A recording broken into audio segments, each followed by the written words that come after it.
What in your journey, and I'm not just talking about corporate journey, this could be your personal life, could be when you were a kid, a teenager, at any point in your life, what led you to where you're at today and how you're leading today? But from the very beginning of my career, apart from, as I said, one particular exception, I have never had a boss who I truly respected. What are the most common marketing mistakes small businesses make and how can they fix them? I think that's that topic we could easily discuss for like 3, 4, 5, 10 episodes. Okay.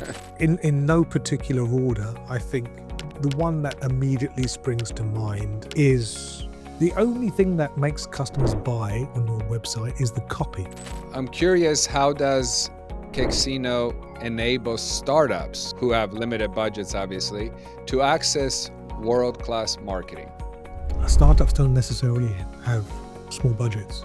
Yeah, bootstrap ones we don't work with. We only work with 90% of bootstrap startups fail. Certainly within the first 3 years, if not the first 12 months. And they fail because research shows that our messaging is being ignored more and actually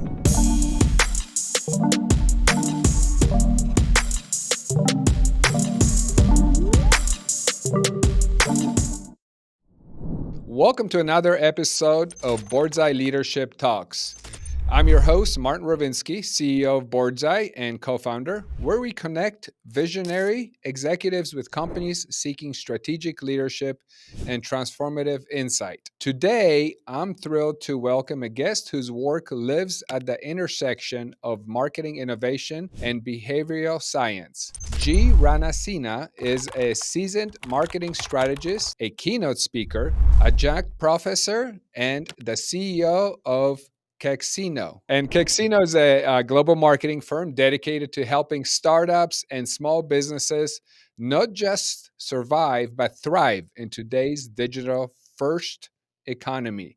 And with a career spanning from the early days of dial up internet, I remember that, to becoming a fellow of the Chartered Institute of Marketing, Gee has helped organizations across North America, Europe, and Australia reshape how they communicate value, build brands, and generate demand. He's taught at premier institutions such as CNAM and the University of Strasbourg and has been featured by Fox, ABC, Gartner, Business Insider, and over 50 leading podcasts. Gee brings a refreshing perspective that merges deep academic insights with real world actionable marketing strategy. And whether you're an executive, a board member, or a founder looking to scale, this conversation will deliver the clarity and strategy you need to sharpen your brand's competitive edge. Gee, welcome to the show, and it is great to have you here. Well, I'm very delighted to be here, Martin. Thank you very much for inviting me. I don't know who you have for a researcher, but they've done a very good job of my background. I think you've pretty much summed me up totally. I think we can all switch off and go home now. All right, that was a quick one then. Great. Now we're going to Yeah. dig in. We're going to dig in. I got some questions lined up for you. First, before we get started, I always like to get to know my guest a little bit. And before getting into questions and all the great things you have done, what in your journey, and I'm not just talking about corporate journey, this could be your personal life, could be when you were a kid, a teenager, or at any point in your life, what led you to where you're at today and how you're leading today? Was there Um, a moment or anything that you can think of? with a single exception, since the very beginning of my working career, and this is going to sound quite egotistical, Martin. It is not meant to. All right, so please Okay. forgive me. But from the very beginning of my career, apart from, as I said, one particular exception, I have never had a boss who I truly respected in terms of their abilities to manage and lead people. And the one person, I mean, every other manager, boss, CEO, whatever I was working with, I always was of the opinion that I could do a better job. except this one person, um, who I learnt an extraordinarily large amount from, not just in terms of what they did, but how they thought. Um, and yeah, they were, I wouldn't say they were a mentor because I mean, it wasn't something so sort of structured and official. But in terms of leading by example, I couldn't have had a better example to work from. And that person was my immediate boss about 25 years ago. Okay. Um, and we're actually still in touch. He's gone off to bigger and better things, but we're still in touch. We still exchange emails occasionally, not often, because like I said, he's gone off to bigger and better things. Our paths don't really cross anymore. Um, but in terms of attitude, in terms of execution, in terms of people management, in terms of strategic direction, um, he was my sort of North Star. That was the level I was trying to attain. That's Um, awesome. so I've sort of tried to implement that kind of format in every other business situation that I've been in. You know, whether I've been, middle management, senior management, or obviously now where I'm leading the agency. Uh, so yeah, that would be the answer. How was that? That's perfect. That sounds like you were lucky to have him in your life Very 25 lucky. years ago. Yeah, Very that's lucky. awesome. Yeah. Yeah, good stuff. So let's jump into it. What are the most common marketing mistakes small businesses make, and how can they fix them? Well, I think that topic we could easily discuss for like 3, 4, 5, 10 episodes. Okay. We could put together a Netflix box set of that quite easily, I think. Um, there are many. I th in no particular order, I think the one that immediately springs to mind, is what I call self-diagnosis, and this is a senior manager, C-suite executive, business owner will come to us and say, "We just need you to do X." Um, and it's, from a tactical point of view usually. Um, but they're making that decision based upon who knows? Who knows what this is actually based upon? Based upon something they've read, based upon a YouTube video they watched last week, based upon a Instagram, book they've TikTok. read. Right, exactly. Who knows what it is?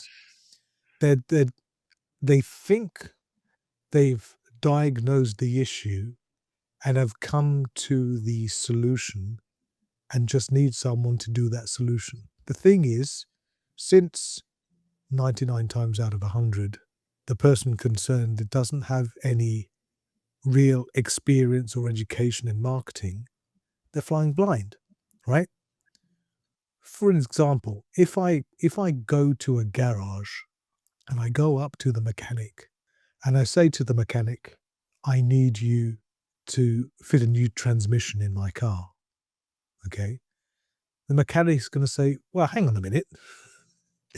What? Let's see what's the problem." The mechanic's going to ask me a bunch of questions. Are you losing power? Is it making a noise? Um, I don't know what sort of questions they'd ask, to be honest, because I'm not a mechanic, and that actually is the point. They'll ask you a bunch of questions. They'll probably, look under the put it on a ramp and look underneath and, make some mechanic type noises, and then they will come back to you with a diagnosis of the problem. And they may come back to you and say, well, actually, the problem is not your transmission. The problem is you need an oil change. Right? And that's the point. The point is, if you are going to engage an expert to do a particular job, you need to have confidence and faith in the execution and the expertise of that expert, to give you the recommendation for the solution of your problem. Your job is not to find a solution. Your job is to tell them where it hurts. Your job is to answer the questions that they give you And then they're able to come back and say, well, based upon my years of experience, education, whatever else, I think the way forward is this. Now, of course, you could turn around and say, well, I want a second opinion. And that is your prerogative. Absolutely. But it's not up to you to tell the expert that you're engaging with the solution to your problem, because you do not know what you do not know, right? Yep. Yep. So many times we'll have a conversation with a business owner and they'll say, for example, they'll say, we need a new website. Just using that as an example. And we'll say, well, why do you need a new website? Well, this one's looking very tired and it's not converting and it's not generating any inquiries and. So we'll take a look at the website and, you know, nowadays, Martin, it's quite rare to find websites that look, absolutely atrocious, Yeah. right? With there's so many of these website builder solutions where you pay like 30, 40, $50 a month, and they put guardrails around things. They've got really nice looking templates, and you can get something that looks half decent without having sort of any sort of coding experience, and it looks passable. But that's not the issue. The issue is not the architecture, the framework, the technicalities, right? Because that's not what customers buy, right? Customers don't look and say, "Oh, look how well that website's coded." Right? I need to So buy from pretty. that supplier. Oh, it's so pretty. Okay. The only thing that makes customers buy on your website is the copy. It's not the pretty pictures, the drop shadows, the color palette, the AI generated images, or any of that other nonsense. The only thing that converts your prospects into buyers is the copy. And to do copy well, you need to understand a lot of other things that come well before you get to that copywriting. So a copywriter worth their salt will need to know about the business, the strategic direction of the business, how old the business is, the brand promise, the profile of the total addressable market, the profile of the ideal customer, right? They'll do some customer research. They may even do some segmentation, some targeting, some positioning, might look into sort of the branding work that you've done. And then based upon that and the ICP, the ideal customer profile that you're targeting your website to be, they will put together copy that converts. Well, that purports to convert. The thing is, the vast majority of businesses don't do that. And they don't do that because it's not sexy. Okay? And it's hard. It's hard work. It's, real get your hands in the mud, Yeah. fingernails never quite come clean sort of work to find that stuff out. It's not copying and pasting the copy that you've got in your brochure, which I've seen so many times, or Yeah. vice versa, putting the website text in the brochure, right? Either way round, okay? So the issue is finding out the reason why a a business needs a solution. And it's quite often the problem is further upstream. Maybe the reason why they're not getting any leads is they're not advertising, or they're not promoting themselves in the right channels, or the website is just not saying the things that your ideal customer are looking to hear, right? Because that stuff's hard, okay? And it needs testing and it needs iteration. You need to review it every 6, 12 months or so, because as we all know, people change. Customers' expectations change. The things that people are looking for change. Their priorities in buying change. So it's a constantly moving target.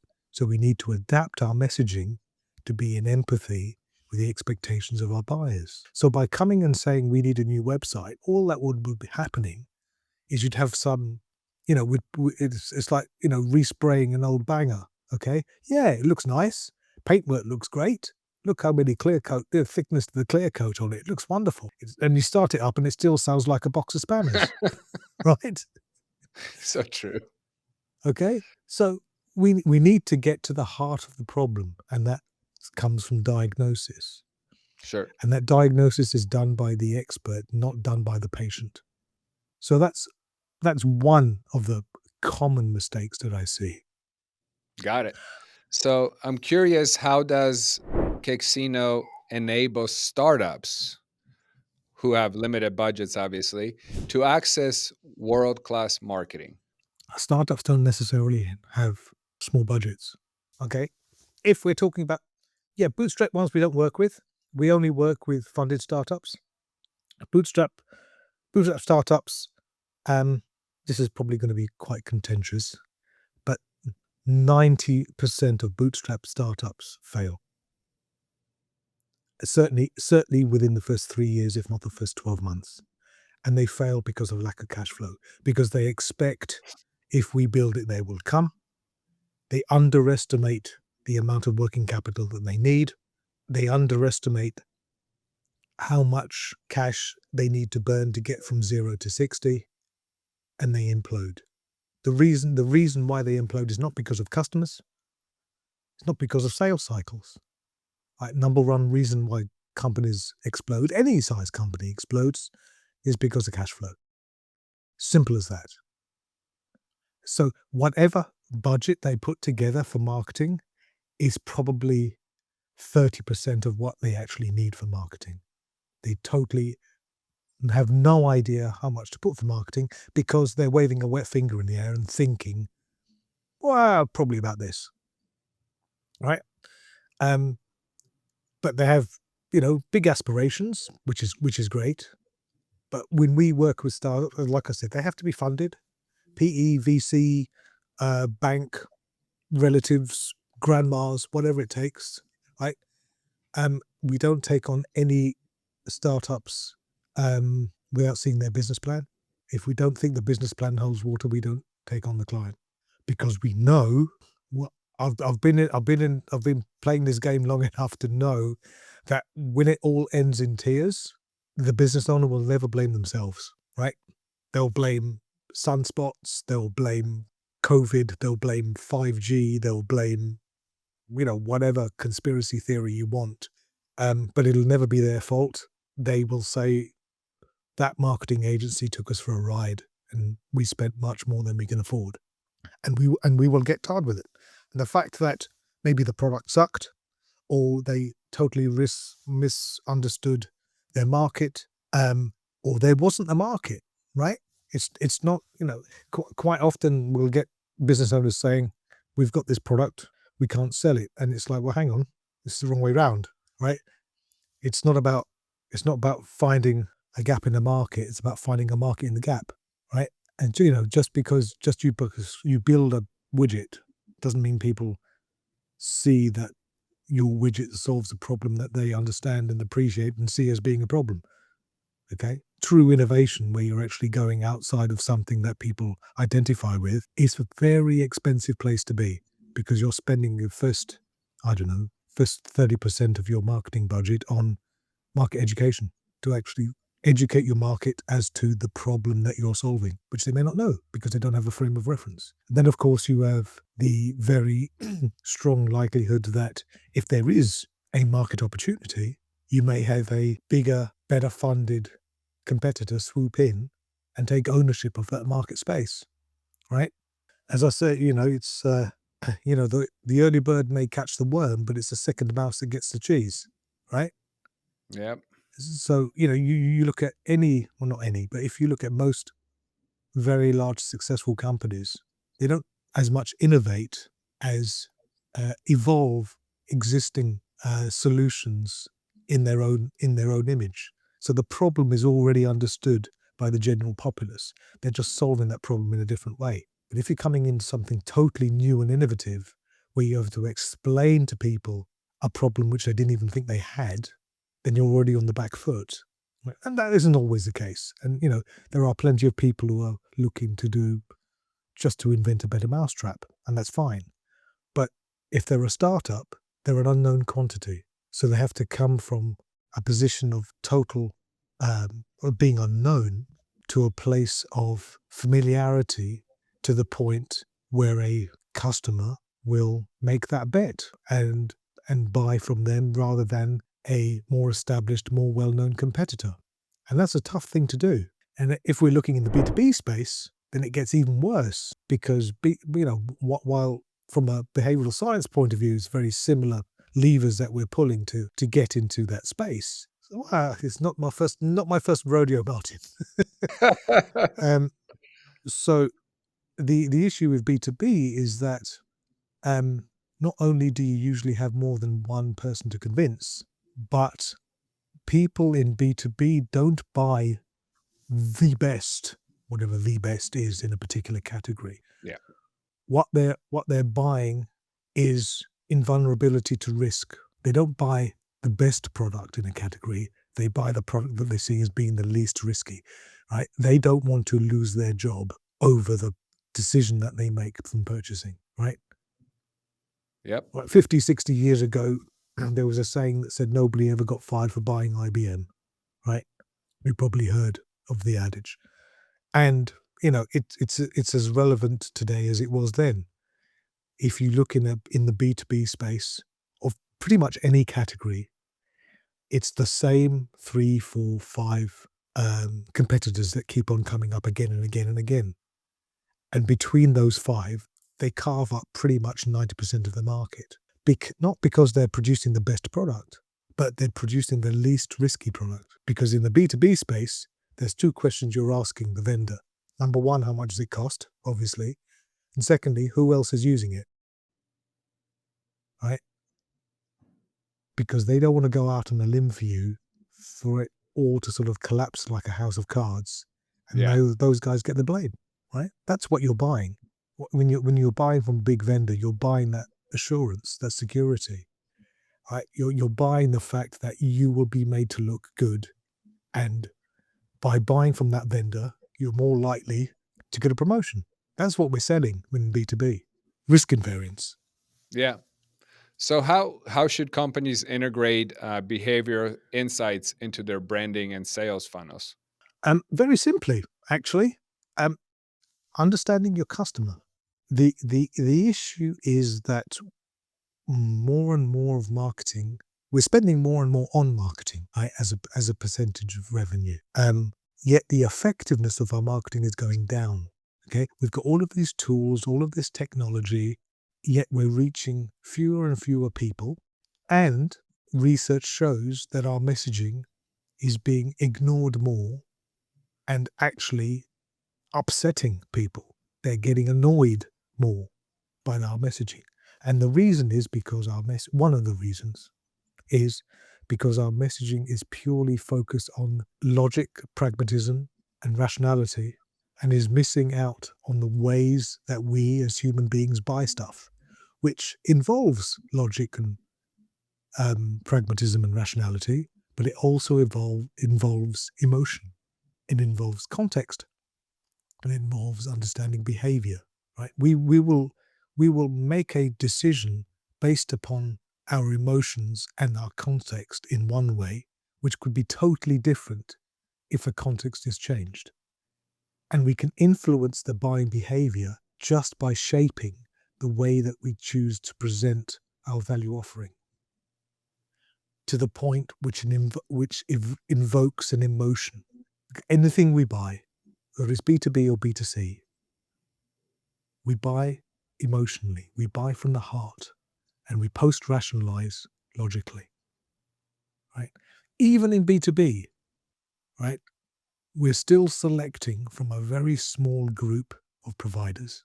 Nobody is looking at the entire category and making some huge big spreadsheet with like features along one axis and like the names along the other axis and plotting like little dots. No one's doing that for like 356 vendors in a category. Could be joking. Of course not, right? We're making emotional decisions. Can I trust this company? Can I trust this person who I'm speaking as a representative of that company? Do I think that the solution solves the business problem that I'm charged to solve? And based upon that is the reason why we're choosing to go with one particular organization as to another. So if we're missing that emotional component, all we're getting in effect is a bunch of bullet points. And we're asking the buyer to join the dots, to actually fill in the blanks to see, oh, okay, if it does this and this and this, then by a process of elimination, it'll solve my problem in these ways, but I'm making an assumption. And so the better we can explain things, and better we can articulate the value offering as in terms of the problem that we're solving for the particular buyer, the more clearer they can understand what we're on about, and the easier or the shorter the sales cycle becomes. You're giving me a lot to think about. Now, you've seen marketing evolve. I mean, you've been around since dial up, and me too, by the way. Good old AOL CDs. Um, but you've seen it evolve from print heavy campaigns to data driven digital. But what has not changed? What has not changed? Well, when you say marketing has changed, I'm not okay, evolved. Um, I'm actually not on board with that. Because I don't think marketing has evolved. And I think, I mean, you pick up anything about marketing, well, not just marketing, many industries, right? It's like, everything's totally changed. It's or XYZ marketing tactic is dead, right? Everything's dead, right? Um, and it's total BS written by people who haven't got a clue what they're talking about. Okay, firstly, because these people don't know the difference between marketing and promotion. Okay, they're conflating the two. Now, promotion is important, but promotion is not the entirety of marketing. It's a tiny part of what marketing's all about. Okay, all promotion is marketing, but not all marketing is promotion, right? It's a tiny percentage of what marketing is actually concerned with, isn't if you look at marketing as being a primary business function. Okay. But the reason why I say marketing hasn't evolved, hasn't changed, is because the psychological and emotional drivers that form the basic mental structures of how and why human being buys things, that stuff has not changed. It it's exactly the same. It was the same 5 years ago, 50 years ago, 500 years ago, 5,000 years ago. Okay? We don't change that quickly. Okay? Now, what has changed, I will totally agree with, are the tactics. Yeah. Of course, the tactics have changed. The tactics we're using today are completely different from what we were doing 20 years ago, 10 years ago, 2 years ago. Okay? But the challenge as marketers, as salespeople, of understanding buyers, strategic questions of things like target, position, objective, they remain pretty much the same as they always have. Now, the execution has altered. Technology has empowered us, and that will continue to evolve. Of course, it will. But the fundamental challenges and the lessons we can learn from the recent and not so recent past remain exactly the same. Yeah. What we're trying to do is hide behind the technology, thinking that technology will come up with the answers, but it doesn't. Because all it can do is give you an end result, but it's not the end result which is often the problem. It's actually the part in between, the identification of the problem and the Yeah. end result. Okay, all of that sort of stuff, all the sort of Q&A stuff that we as an agency, not just us, any reputable agency would do, asking those dumb questions that have been assumed sometimes all of this time, have never actually been documented, never actually been codified to this extent. It's vitally important so that we can stop making assumptions and making qualified data-driven decisions that will demonstrably and tangibly affect performance so that we can actually measure stuff. Okay. Now, data driven is a very dangerous thing to talk about. And I don't really want to go down that black hole because I have pretty contentious views on what data driven is all about and what it's not, and why 90% of people who talk about data driven haven't got a clue what they're talking about. But let's move let's move on from that, because it's not about being driven by the data. Okay, data shouldn't drive anything. Okay, data on its own is a very overutilized word. It doesn't actually mean anything. Sounds But good. it sounds great. It sounds, why? Because it sounds very logical and pragmatic and rational, Sure. right? Because Yeah. it's numbers, it's maths, so it must be. It's right or wrong. But just because you can measure something doesn't mean it should be measured. And there are plenty of things that influence a buying decision which are hard, if not impossible to measure, but are absolutely vital to understand if you want to be able to convert at a serious rate that echoes the growth plan of the business. Because it all needs to be tied back to the business. You know, Sure. there are plenty of people who work in marketing who like to live in their own little bubble and talk about, you know, views and likes and comments and page views and all of this sort of stuff, which is all well and good.